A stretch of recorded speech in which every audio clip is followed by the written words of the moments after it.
So I'm Joe Hromco. I'm friend and live across the street. So hi, I can see you over there. I can see. Yeah, and so I was honored and pleased. Kerry Rae asked if could be an advanced reader on the book, and I just want to say how pleased I am and honored for that, and what a well-written book. It's as a psychologist. And having written a book myself, and most importantly, someone who's been around this important story, I found this to be a really honest, forthright, and engaging story. You really take us through the journey of a real life partnership, um, and really bring us there with you as you did move through this partnership, before, during, and after a debilitating and progressive illness. So I like to say, if everyone has their drink still, is I think we need to do a toast here for Kerry Rae. So to you and into this memoir.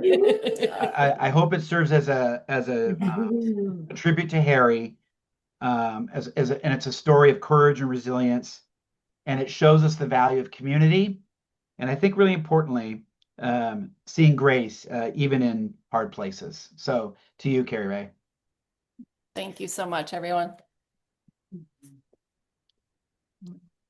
One of the things we wanted to do is have a chance for me to ask some questions for Kerry Rae to share more, and that if people have other questions they'd like her to talk about, um, go ahead and put those in the chat, and we'll look at those as well. So first question is, what you sort of touched on this a little bit, but what made you decide to do a memoir, or write a book, and when and how did that come about? Like, what was the genesis of that? Um, well, for context, Harry's stroke was December 2017.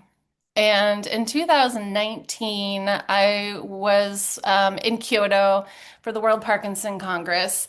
And my friends Kat and Nancy, who are on this call, they had decided in Kyoto that they were going to write a book. They were going to author a book. And I sort of, well, I shared, well, Harry and I had a blog. I mean, I wrote a blog in South America, and they said, well, read us an excerpt. And I just read an excerpt, and they said, okay, so now you're writing a book too, right? And so, I mean, I think that's the seed. That's when the seed was planted. And that was 7 years ago. Um, 3 years ago, we were back at the World Parkinson Congress in Barcelona this time. And at every WPC, there's a book nook, and recent authors can have their books showcased in the book nook. And anytime I've ever looked, I just haven't seen my story represented. That of a young care partner, in particular, with a young person with Parkinson's going through what we did through the end of life. And so that just reinforced my interest, and I've been greatly encouraged by everyone in the Parkinson's community, really, that this book is important. There are a lot of memoirs that are written by people with Parkinson's, and I think that's fantastic.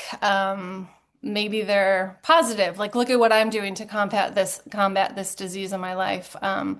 So it just felt like this angle was missing in the storytelling, and also what drove it even more was I couldn't find this book when I needed it. There are a lot of books written by caregivers and care partners, but I didn't find anyone that was really talking about how awful it was, and how this, like, there's this dichotomy. Of course, you love this person, but also it's awful. And I just didn't find that truth. And so I felt like I wanted to share my truth, and also writing is just a process for me. It was a very cathartic experience. There were some pieces that I wrote, even during COVID, just to kind of, get it off my chest. And I called them essays at the time because I didn't really know what they were. And there are several of those pieces that are actual chapters in my book. So the writing process has been very cathartic for me. Yeah, and what you said there is what comes through in the book too, in terms of, um, a real honest, truthful, forthright portrayal. So you really go and you really tell it exactly how it was for you. And I think that really is helpful for people as opposed to hearing a glossy story or a or sort of preset story. So yeah. Um, so with that, so I was going to ask you about the writing process, and you said it was cathartic. Um, and uh, when you think about the reader, what are some of the things you're hoping that readers would take from this? I just, I really just hope that any reader just can give themselves permission or just understand that there's nothing that they have felt or are feeling. I think that's unique. And I know the things that I voiced, and I was kind of brave in voicing some things. And, but I know, and my therapist encouraged me to share too. She said I'm not alone in sharing those things. So I don't know. I hope the readers fall in love with Harry. And he was a really, really great guy. And there were some incredible things that we did together. And I write about that. I write about how humor, is really what can take you through some really muddy water. Um, and that community, how I just feel, gosh, I feel so lucky to have all of you. Truly, the essence of community is this. I mean, I think, Right. I was thinking like, God, the last time we were all together in a space like this was at Harry's funeral, right? His celebration of life. But before that was the wedding, and that was amazing. And so I think it just speaks to life. Like, God, surround yourself with people that you're connected with your hearts and just show up. Our community can carry us through the good times and the really, really hard times. Yeah, in fact, that sort of defines community in some ways, that it's the good times and the hard times, the weddings and the memorials. Yeah, that's good. That's really great.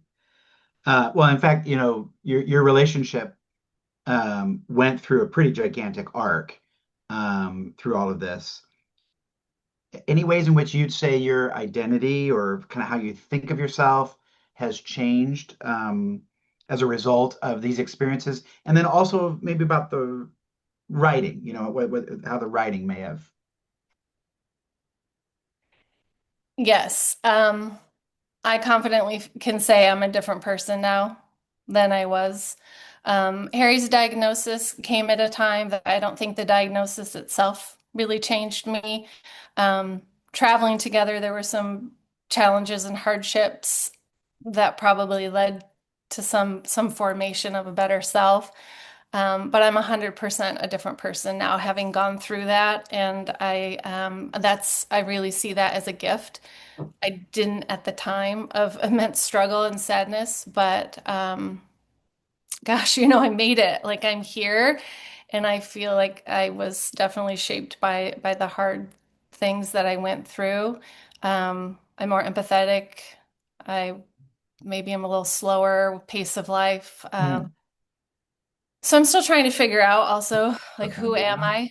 Yeah. Who am I? And for the last, specifically last 3 years, in particular this last year, I have been, who am I? Oh, I'm writing a book. That's all I'm doing. That's all I think about. It's all I do. The deadline was to have this book in hand for the World Parkinson Congress. Again, coming, another WPC is in Phoenix in 2 weeks. So 3 years ago, when I was in Barcelona, I was like, okay, I have a 3-year window to get this book done. I'm pretty close. Oh my God, I was not pretty close. And so the process, I learned so much about writing and storytelling and publishing, and my writing voice changed considerably too. So Hmm. when like in January, the end of January in the desert, I kind of felt like I finished writing my book, but then I went through and I rewrote a bunch of it because my writing voice had changed, my writing style had changed. I was really one of my editors, developmental editor, was like, this is a memoir. This is about you. This is your story, and Harry is a character in your story. This Hmm. isn't Harry's book, because a lot of it was like, oh gosh, Harry struggled and the stroke was so unfair and it took all of this.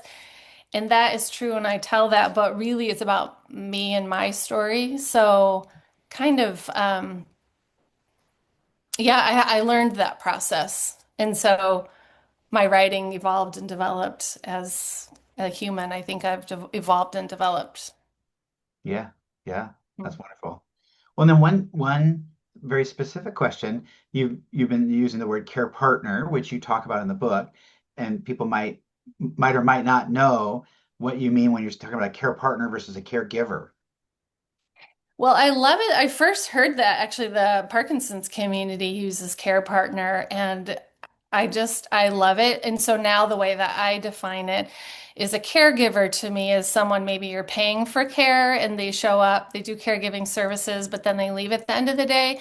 And a care partner, I mean, you're navigating this life if it's with your Yeah, spouse or a yeah, parent and you're caring for them, they still have a voice in their care and in decisions that are being made.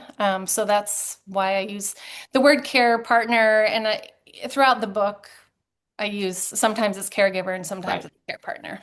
Yeah, good question. Right, right, right. Yeah. Yeah, because as a care partner, it affects you. It's your life is integrally involved in the story. A caregiver is like, I'm just gonna, my focus is on giving some care now. And then, like you say, it might be done if you're working, but for you as a care partner, it's really affecting your life. It's part of you too. So Mhm. great. All right. Well, so then last big question is how do we get the book? Thought you'd never ask, Joe. So I'm so excited. Obviously launching a book tonight, but I'm also, it feels really fun, to be launching a website that I've been working on, and that has evolved quite a bit over the last few weeks. Because there's nothing like a deadline that just really gets all your creative juices flowing. My friend Janine was a huge help to that. So I would invite you all to go to my website. It is my name, kerryrayconnolly.com. And on that website, I also invite you to take a look around and see maybe some fun or unusual things. But there are links to purchase my book that way. You will see right now that the Amazon link is live. Um, and if you haven't ever experienced your book showing up on Amazon, it's like amazing. Um, and but also in a few days, Ingram Sparks will be also selling my book. It's like a distribution warehouse. So if you would like to avoid Amazon, you can wait a few days and then you can buy it for the same price on Ingram Sparks. And the fun thing about Ingram Sparks is, whether you know or you don't know, but Amazon has blown up the whole book industry. And if you're involved, if your book's involved with Amazon, nobody over here will have anything to do with you. So also by having it on Ingram Spark, it might be someday that Barnes and Noble will see it and then they could offer it on their online. um, you could find it online, not in the store necessarily, but it just opens some doors. Or if there's a small independent bookstore, they might consider having my book there, but not if it's only on Amazon. So I learned that. You can come to my TED Talk because I have learned so much about publishing and more than I ever dreamed of, all the nuances and little bits about that. But And it's going to be in paperback, right? There won't be a hardback. that's correct. It's in paperback. Yeah. I'm also my intention is that it will be on Kindle as well. Oh, yeah. But that's a different formatting situation as I've learned. So it's currently happening behind the scenes. So when it's live, if you're looking for Kindle, you'll just have to keep checking back on Amazon to see if it's listed there. Um, and And I then, also, yeah, invite and encourage anyone who feels compelled to leave a review is very helpful as an independent author. So, doesn't, yeah, so thank you for that consideration.